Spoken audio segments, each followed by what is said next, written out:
Ciao ragazzi, benvenuti a questa intervista. Come va? Vuole dire come Buddha?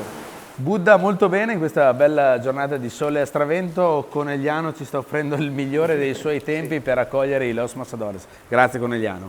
Sì o no, boss? Confermo.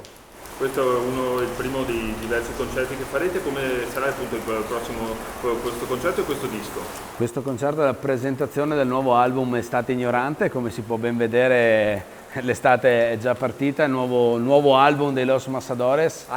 Album con la N finale, ci teniamo, l'estate, altrimenti non sarebbe ignorante. 12 nuovi brani, uno più brutto. 12? 12 o 11? Certo che...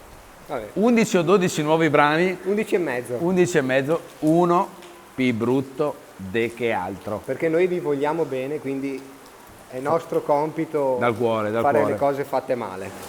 Quindi chi voleva venire ad ascoltare i vostri classici stasera non verrà perché saranno tutti pezzi nuovi. Purtroppo per chi sarà presente stasera e c'è il tutto esaurito, ai noi, questo è uno specchio dei tempi, si troverà sold out semplice però, non generale, sì, infatti, sold out anche semplice. soldati il sold out Ryan. Esattamente. Si troverà uno spettacolo fatto ad hoc per questa serata in cui andremo a presentare solo le nuove canzoni del nuovo album Estate Ignorante. Album, scusa Andrea, preciso.